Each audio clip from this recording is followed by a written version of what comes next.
stand for KP in NYC? I'm going to defer before I have a semi-tirade. Well, my take on this is, as a player, if I am injured, I'm not playing out there in the fray with my team fighting, trying to, accomplish whatever goals we set in the preseason. If I'm not out there, how can I request a trade just by what I see? I have something to do with what I'm witnessing every night.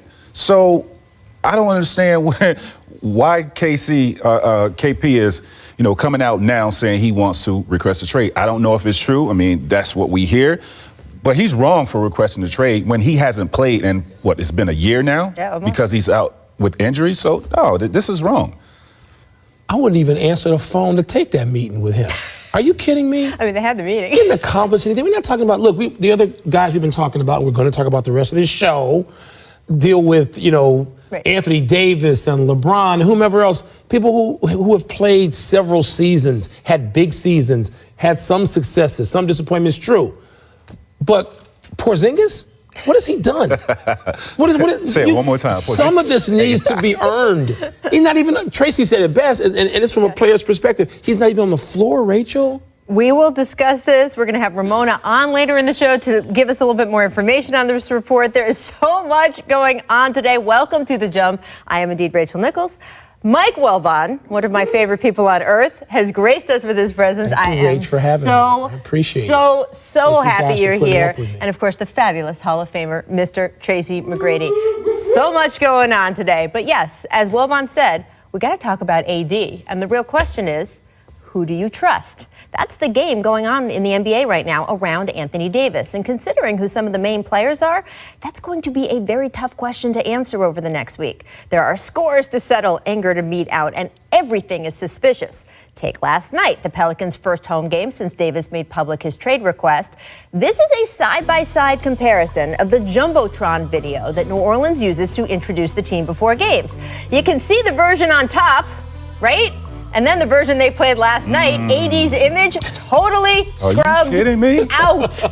Wow. Certainly seems hella petty, but later our Royce Young reported the Pelicans' explanation was they didn't want to create a situation where they put AD up on the big screen and he got booed. Do you trust that that's true? No. And by the way, who should the Pelicans trust? Adrian Wojnarowski and Zach Lowe published a super interesting article this morning that made it clear the Pels do not trust the Los Angeles Lakers. They say that New Orleans GM Dell Demps wouldn't initially even return Lakers GM Rob Pelinka's phone calls. Apparently now at least Magic Johnson has spoken to Demps, although according to Woj and Lowe, the Pelicans' message right now to Davis is generally that if he wants to get to LA, he's going to have to wait until he's a free agent in the year 2020, a year LeBron James, by the way, will be turning 36 years old. And even then, the Lakers could only add Davis if they hold the cap space open, which means they'd basically just have to punt on the next season and a half. Then there's the league's other 28 teams. Do they trust the word reportedly put out by AD's camp? Now they're saying if you trade for him, just consider him a rental because he won't sign a long-term deal. The strategy, of course, designed to depress the market, make other teams feel it's not worth offering a lot to New Orleans, so the Lakers' offer will be good by comparison. But is that really true? If a team acquires AD and, say, goes to the finals next season or even wins a title, would he really just walk right back out the door after the victory parade? Boston doesn't think so. The Celtics are reportedly ready to offer the kitchen sink for AD, even without the reassurance he'll re-sign. But Boston's situation is tricky because of a quirk in the CBA. The Celtics can't trade for Anthony Davis right now because his contract conflicts with the deal Kyrie Irving has. Kyrie will get a new contract this summer, so Boston has been pushing New Orleans to just wait until then. But if you're the Pelicans, do you trust Danny Ainge? And I say that with the highest respect for Ainge. But I mean, come on. He's just so ridiculously good at taking other GM's lunch money. Are you really lining up to be his next victim? Let's review Ainge's track record, shall we? Starting with the trade that brought Kevin Garnett to Boston. Here's what Ainge gave the Wolves for him. Note, none of these players add up to one Kevin Garnett. Or how about the infamous Brooklyn trade? Ainge might as well have been driving Michael J. Fox's DeLorean. He stole so much of the Nets' future in exchange for those aging players. There was the 2017 draft, where Ainge convinced Philadelphia to swap what became Markelle Fultz for what became Jason Tatum and a future first-round pick. Even if that pick had gone the other way, it probably wouldn't have been a good trade for the Sixers. As it happened, it was a disaster. And then, of course, we have Ainge somehow convincing the Cavaliers a seriously injured Isaiah Thomas with an expiring contract would be, no, really, totally a fair centerpiece in a deal that netted Kyrie Irving. I mean, come on. Now Ainge is asking the Pelicans to trust him, and he's allowed right now to give a framework of the kind of deal he'd offer come June. For instance, he can say if he'd include Tatum in the trade, except a lot can happen between now and then. Tatum could get hurt. AD could get hurt. Or on the flip side, Tatum could play so well through Boston's playoff run this spring, you know, like he did last spring, that the Celtics could come back to Demps in June and say, you know what, actually, his trade value's changed. We aren't going to send him after all. So who do you trust? It's a high-stakes game. May the best team win. I mean, Tracy, the Pelicans are in quite the spot right now. Do you like how they're handling this? Do you think they're trusting the right people? You know, initially when I saw this, I heard about this, I was like, they did him so wrong. Like, he's still on their roster. He still comes out, supports the team. They did him wrong. However, I think they did the right thing. You mean with the video? With the video, yeah. Taking him off.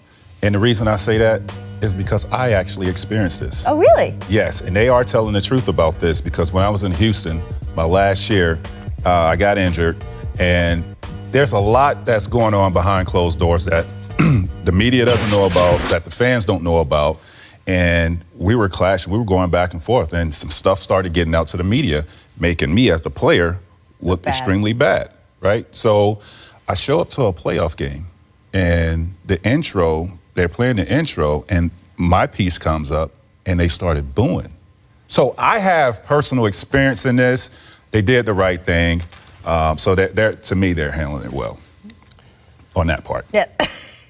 The only way to handle this the right way is to get two things. You wait as long as you need to wait to get the best deal you can get. Mm-hmm. It doesn't matter with whom. You are not beholden to anyone if you're Pelicans management. You have a lot of leverage. That's right. You finally have some. Mm-hmm. And you've got some with the Lakers in this position where it appears people think they need to make a quick deal. Maybe not. You've got Boston saying, wait for us to jump in June. And you have other teams. People say, oh, no one's going to go out and take the risk of signing Anthony Davis with no guarantee. Well, wait a minute. Didn't Toronto just trade for Kawhi Leonard? Yeah. And they're in a similar position. Look at what Oklahoma City did with Paul George when everybody said he was coming to L.A. So these things, as Tracy said, they do change. I think the Pelicans need to just wait a minute. And, of course, it's incumbent on Magic Johnson, upon Magic, to get this deal done sooner than later. If the team you were waiting for is Boston, which is certainly reasonable considering that Boston seems to have the best offer for you, but given the long history I laid out with Danny Ainge fleecing teams, I don't know. When Danny Ainge calls you, do you pick up that phone if you're Dell Demps? Do you trust them? Not that I'm not in any way implying that Danny Ainge would purposely lie to anyone, but that he's just good at getting the better of other teams. Well, I played in this league a long time. I posterized a lot of people, but I've never seen a executive posterize other executives. That's what he's done. He's posterized other executives. Ridiculous. It is. But in this sense, I think if I'm New Orleans, I look at what he has to offer, what I can get back.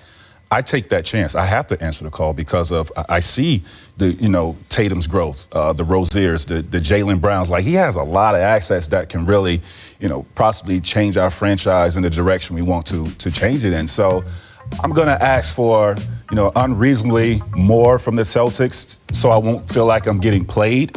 But I'm picking up the phone. I'm old enough to remember Red Auerbach, so I'm a lot older than Tracy. Red, that's where Danny, he studied at the knee of the master. He did. I'd be just as hard, just as tough on the Boston Celtics in that phone call as I would be on the Lakers. And I would tell Danny, any deal that doesn't start with Jason Tatum, I'm hanging up the phone. Right. Hanging up the phone. Call me back later. I'll be talking to Denver. I'll be talking to Chicago. I'll be talking to whomever. The Lakers more. But again, this is the time where the Pelicans, if they're going to do this, They've got the leverage, and it has to be used. Leverage is only good if you use it. Well, people believe you. Look, I've seen just even in the last hour, Magic Johnson seeming to put out through several media sources this idea of, hey, don't think that our offer now is still going to be there in June. Because the idea sort of circulating for the last 24 hours has been, hey, you can wait on the Celtics offer, wait for the Celtics to come in. The Lakers are still going to want him, right, in June. And they think that, hey, they don't just have just the year with him. They think they've got the next 5 years with them, so they'll offer you as much as they'd offer now. And there seems to be an effort by the Lakers to put out through the media, whoa, whoa, whoa, don't assume that we'll be around here in June and you can start leveraging us off the Celtics. If you wait, and then Danny Ainge come June says, you know what, actually, I'm not offering you Tatum. The Lakers are saying we won't be there to counter. Do you buy that? Well, you could if the Lakers are willing to look at other people. There's got to be Magic's got to have 20 plans in his head. I know Irvin Johnson. This is Anthony Davis is not the only plan in his head. I'm sorry, did Kawhi Leonard evaporate, or is he going to be a free agent? Right? I mean, there are going to be some people who Kyrie Irving. What? He can only stay in area code 617? I'm not buying any of that. So, no, Magic has a number of plans. Many don't involve Anthony Davis, and you don't have to involve Anthony Davis, and I love Anthony Davis. He is the centerpiece and the best player on a team right now, which is not even as good as Dallas. Right. So let's not make Anthony Davis... But the idea is you pair him with Kyrie Irving in Boston, or you pair him with LeBron. Well, you can pair him with a lot of people. And then you've got something. I want to get back to the Knicks, though, because apparently in that meeting today, it became apparent increasing tensions on both sides could culminate with the Knicks initiating trade talks on Kristaps Porzingis before Thursday's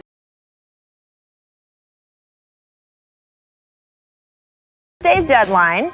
Right? Sources who spoke to Woj and Ramona. Look, here's how they got to where we are.